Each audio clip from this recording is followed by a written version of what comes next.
Hello everyone. तो React JS zero to hero course के अंदर आपका फिर से स्वागत है डे 6 के अंदर। तो आज हम सीखेंगे जो मोस्ट इंपॉर्टेंट चीज़ है रिएक्ट के अंदर, जो कि है कंपोनेंट्स। तो चलिए स्टार्ट करते हैं। ओके, तो डे 6 ऑफ हमारा रिएक्ट जेएस का जो कोर्स है, इसके अंदर आज हम सीखेंगे कंपोनेंट्स। कंपोनेंट्स बेसिकली क्या होते हैं?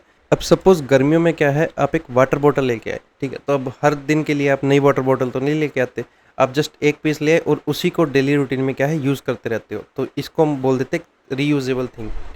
सेम वैसे ही हम रिएक्ट जेएस के अंदर कंपोनेंट्स बनाते हैं जो कि रीयूजेबल पीस ऑफ कोड होता है, ठीक है। फॉर एग्जांपल, अगर आप यहाँ पे देखोगे तो एक वेबसाइट के अंदर हमारे पास क्या होता है, हेडर आ गया, फुटर आ गया, साइड नेविगेशन, मेन कंटेंट, और साइड नेविगेशन राइट में भी हो सकता है, ठीक है। बट तो इसके अंदर हम क्या है, हेडर को एक कंपोनेंट बोल देंगे, साइड नेव को एक कंपोनेंट बोल दिया, मेन कंटेंट को कंपोनेंट बोल दिया, साइड नेव। तो अलग अलग क्या है, डिवाइड कर दिया कंपोनेंट्स में। कोई भी वेबसाइट है, कोई भी उठा लो। सपोज मैं यहाँ पे कोई न्यूज़ वेबसाइट लेता हूँ, न्यूज़ वेबसाइट डालता हूँ, मैं कोई पर्टिकुलर नहीं डालूंगा, नहीं तो आप कहोगे भी स्पॉन्सर्ड है ये, ठीक है। अब सपोज इसमें ये वाला सेक्शन देखो, ओनली ये, इसका भी मैं एक अलग से कंपोनेंट बना सकता हूँ कि हाँ भाई ये मेरी हेडलाइन है जो टॉप पे चलेगी, एक उसका अलग कंपोनेंट है। तो इनको बोलते हैं हम कंपोनेंट्स रिएक्ट जेएस के अंदर। अब कंपोनेंट्स बेसिकली जो पहले वर्जन्स थे उनके अंदर दो तरह के कंपोनेंट्स बनाते थे हम, फंक्शनल कंपोनेंट और क्लास कंपोनेंट। फंक्शनल कंपोनेंट का सिंटैक्स कुछ इस तरह से, जस्ट सिंपल जैसे हम जावास्क्रिप्ट में करते हैं, फंक्शन डिफाइन किया और उसको रिटर्न करवा दिया, दैट्स इट। क्लास कंपोनेंट में हमें क्लास क्रिएट करते हैं, उसको एक्सटेंड करते हैं रिएक्ट के कंपोनेंट से, एंड देन रेंडर करते हैं। अब जो लेटेस्ट वर्जन चल रहा है हमारा रिएक्ट का, जो कि JSX को सपोर्ट करता है, उसके अंदर हम कंपोनेंट कैसे करते हैं डायरेक्टली। जस्ट मैं क्या करूँगा, सपोज मुझे कंपोनेंट बनाना है हेडर का, ठीक। तो मैं क्या लिखूँगा, फंक्शन हेडर, और ये लिख के मैं इसमें जो है अपना कोड लिखूँ। तो दैट्स इट, इतना सिंपल है। अब मैं आ गया अपने रिएक्ट जेएस की डिफ़ॉल्ट ऐप के ऊपर जो हमने प्रोजेक्ट क्रिएट किया था। तो कुछ ऐसा हमें कोड मिला था, ठीक है। ये डायरेक्टरी है सोर्स पब्लिक नोड। अब इन डायरेक्टरीज का अगर आपको नहीं पता ये फाइल्स फोल्डर किस काम में आते हैं, किस में वर्क करते हैं, तो उसके ऊपर हमने डे 3 के अंदर पढ़ा था, आप जाके वीडियो देख सकते हो। इसका आउटपुट मैं आपको एक बार दिखा देता हूँ। ये है हमारा इनिशियल आउटपुट।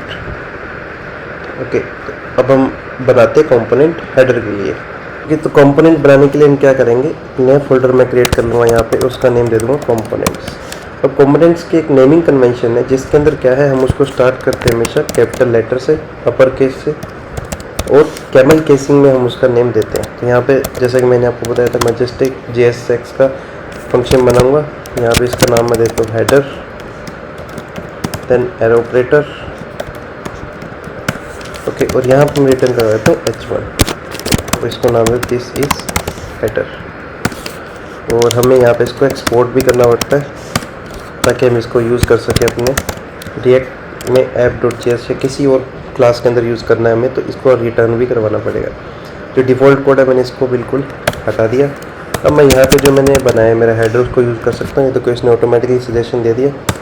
जैसे ही मैं इंपोर्ट करूँगा तो ये क्या है, ऊपर से देखो इसने एक इम्पोर्ट लाइन ऐड की है, इंपोर्ट हेडर फ्रॉम कंपोनेंट्स के अंदर हेडर फाइल से। सेव करते हैं, सेव करते हैं। अब इसको चला के देखता हूँ तो ये देखो ये आ गया, दिस इज़ हेडर। सेम अगर मुझे फुटर क्रिएट करना है तो मैं क्या करूँगा, यहाँ पे न्यू फाइल क्रिएट करूँगा, फुटर डॉट JSX।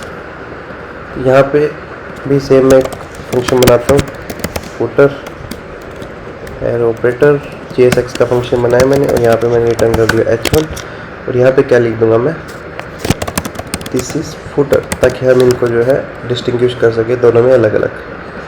अब यहाँ पे हमने इतनी बड़ी लाइन लिखी थी, बट यहाँ पे मैं जस्ट एक सिंपल लाइन लिख सकता हूँ जो कि है एक्सपोर्ट, डन। और यहाँ पे मैं लिख देता हूँ फुटर। अब देखो ये आपको एक एरर देगा कि JSX एक्सप्रेशन के अंदर सिर्फ एक ही पेरेंट एलिमेंट हो सकता है, बट यहाँ पे दो एलिमेंट है। तो मैं इसको क्या करूँगा, इनकैप्सुलेट कर दूँगा एक टिप के अंदर, ओके। तो अब इसके पास एक ही पेरेंट है।